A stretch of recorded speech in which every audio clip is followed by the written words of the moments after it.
बंगाल की आज फिक्र ज्यादा है। क्यों? क्योंकि बंगाल चुनाव के नतीजों के बाद भी खून से लाल हो रहा है। लगभग 2.5 लाख सेंट्रल फोर्सेस की मौजूदगी में चुनाव हुआ तो भी हिंसा की कई घटनाएं सामने आईं। और आज भी जब पुलिस के साथ केंद्रीय बल मौजूद है तो भी कई जिलों से वैसी ही रिपोर्ट आ रही है, जिसमें मारपीट है, झड़प है, हत्या है और बुलडोजर वाला एक्शन है।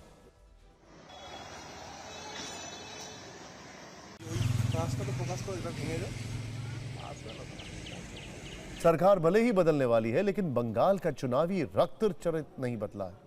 बंगाल में 4 मई से अब तक 12 से अधिक जगहों पर चुनाव से जुड़ी हिंसा हुई। हिंसा की अलग अलग घटनाओं में 4 लोगों की मौत हुई है, जिनमें बीजेपी और टीएमसी के कार्यकर्ता भी हैं। टीएमसी का आरोप है कि 400 से ज्यादा जगहों पर उसके दफ्तरों में तोड़फोड़ की गई है। कोलकाता, आसनसोल, हावड़ा जैसे इलाकों में तोड़फोड़ हुई। इसके अलावा टॉलीगंज, कस्बा, बुरईपुर, फिर करहाटी, बरानगर और बरहामपुर में टीएमसी कार्यालयों में तोड़फोड़ की सूचना है। संदेश खाली में सीएपीएफ और पुलिस की जॉइंट टीम पर गश्त के दौरान फायरिंग की गई। डीजीपी के मुताबिक इन मामलों में 200 से ज्यादा एफआईआर हुई हैं, जबकि 433 लोग गिरफ्तार किए गए। राज्य सरकार ने 10 सदस्यीय फैक्ट फाइंडिंग कमेटी की घोषणा की है, जो हिंसा की जांच करेगी। बंगाल में जारी हिंसा के बाद लोगों के मन में कई सवाल हैं। क्या बंगाल में बदलाव के बाद भी कुछ नहीं बदलेगा? क्या जिस तरह से पहले चुनाव के बाद हिंसा हुआ करती थी, वैसी ही हिंसा फिर होगी? हमने बंगाल में हुई हिंसा पर फिक्र की एक वीडियो फाइल तैयार की है, जिसमें बंगाल की विस्फोटक स्थिति का अंदाजा लगाया जा सकता है। देखिए, शुरुआत कोलकाता से करते हैं, जहां कल रात बवाल हो गया। न्यू मार्केट के पास टीएमसी दफ्तर पर बुलडोजर चलाया गया। बुलडोजर से टीएमसी के न्यू मार्केट यूनियन दफ्तर में तोड़फोड़ की गई। कुछ मीट शॉप भी तोड़ी गई। तोड़फोड़ के दौरान भीड़ में बीजेपी का झंडा भी लहरा रहा था। सोशल मीडिया पर टीएमसी नेता महुआ मोइत्रा और डेरेक ओब्रायन ने वीडियो शेयर किया। पार्टी ने इल्जाम लगाया कि बीजेपी की जीत के जुलूस के दौरान पुलिस की इजाजत से ऐसा हुआ। डेरेक ओब्रायन के मुताबिक इस दौरान वहां सीएपीएफ के जवान भी खड़े थे। कई जगहों पर टीएमसी दफ्तरों में आग लगाने की खबरें आई हैं। टीएमसी के अलग अलग सांसदों ने वीडियो पोस्ट किए हैं। उन्होंने आरोप लगाया कि पूरे राज्य में बीजेपी समर्थक टीएमसी दफ्तरों में तोड़फोड़ कर रहे हैं। कल ही बीजेपी और तृणमूल कांग्रेस के एक कार्यकर्ता की मौत भी हुई। कोलकाता के न्यू टाउन इलाके में टीएमसी कार्यकर्ताओं ने बीजेपी कार्यकर्ता मधु मंडल को पीट कर मार दिया। इधर बीरभूम के नानूर में बीजेपी कार्यकर्ताओं पर टीएमसी कार्यकर्ता अबीर शेख की हत्या का आरोप है। उधर दक्षिण 24 परगना में टीएमसी के दफ्तर से पुलिस को धारदार हथियार मिले, जिसकी जो मुट्ठी है वो भगवा रंग की है। टेबल पर रखे इन हथियारों के नीचे पार्टी की कुछ फाइलें भी रखी हुई थी। वहीं मुर्शिदाबाद जिले के जियागंज में लेनिन की प्रतिमा तोड़ दी गई। टीएमसी ने इसके लिए भी बीजेपी को जिम्मेदार ठहराया। हालांकि स्थानीय लोगों का कहना है कि बीजेपी के कार्यकर्ता या समर्थक ऐसा नहीं कर सकते। जिस जियागंज में लेनिन की मूर्ति तोड़ी गई, वहां मशहूर गायक अरिजीत सिंह का घर है और वो वहीं रहते हैं। संदेश खाली में भी कल रात हिंसा हुई। पेट्रोलिंग के दौरान पुलिस और केंद्रीय सुरक्षा बलों की टीम पर अचानक हमला कर दिया गया। इस हमले में 5 सुरक्षाकर्मी घायल हो गए। अचानक हुए इस हमले से इलाके में अफरा तफरी मच गई। तलाशी के दौरान मौके से देसी बम, हथियार और दूसरे आपत्तिजनक सामान मिले।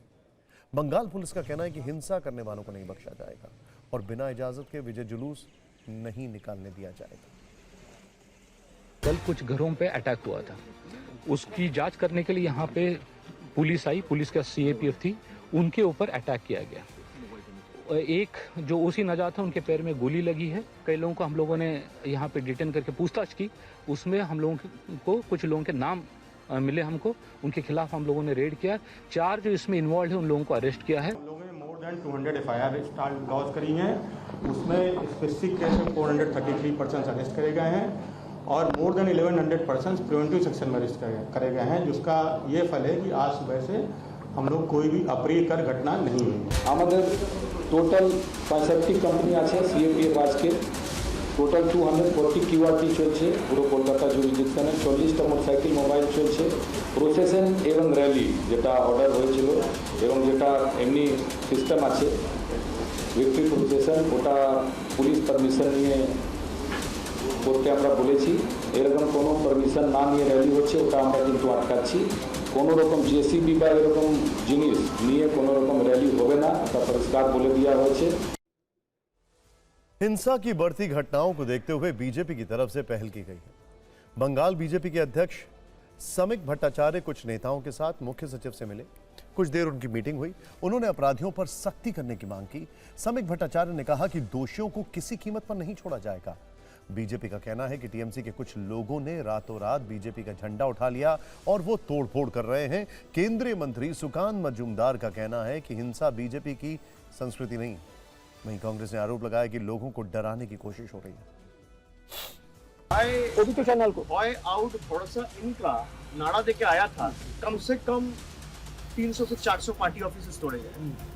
वो भी तो कम से कम 150 ऐसे कैंडिडेट्स हैं हमारे जिनके खड़ के अंदर घुस के हमला चलाया गया, जिनके नीचे गराज में या पार्टी ऑफिस में एकदम घुस के तोड़फोड़ मचाया गया। तो ये है बीजेपी का, भाजपा का भरोसा का मॉडल। ये तृणमूल का अंदरूनी झमेला है। तृणमूल का जो इंटरनल फ्यूड है वो भारतीय जनता पार्टी का झंडा हाथ में लेकर हो रहे हैं। एक नेता और नेता को मार रहे हैं, तो ऐसा स्थिति तो होना ही था। बंगाल में हिंसा का एक दौर शुरू हुआ है। जब से नतीजे आए, उसे रोकने की जगह दिल्ली से उन्हें भड़काने का काम, और कोई उसके बारे में बात नहीं कर रहा। रोज डिबेट्स हो रही हैं, बड़ी बड़ी बातें कर रहे हैं। साहब, इनका एग्जिट पोल ठीक हुआ, उनका गलत हुआ, ये हिंदू पार्टी हो गई, वो मुसलमान पार्टी हो गई। शर्म करिए साहब। चोर चोरी के खिलाफ बोलता है। वहां की सरकार करवा भी रही है और हल्ला भी मचा रही है। ये भारतीय जनता पार्टी का 10 नंबरी मॉडल है। 10 नंबरी मॉडल, और 10 नंबरी मॉडल में तो आप जानते होंगे कौन कौन शामिल रहते होंगे। कि टीएमसी के कार्यकर्ता का कहीं भारतीय जनता पार्टी का पटका डाल के, झंडा उठा करके वहां पर आगजनी करने की कोशिश कर रहे हैं, माहौल बिगाड़ने की कोशिश कर रहे हैं। ये फ्रस्ट्रेशन के कारण किया जा रहा है कि जो टीएमसी है ये किसी भी हद तक जा सकती है।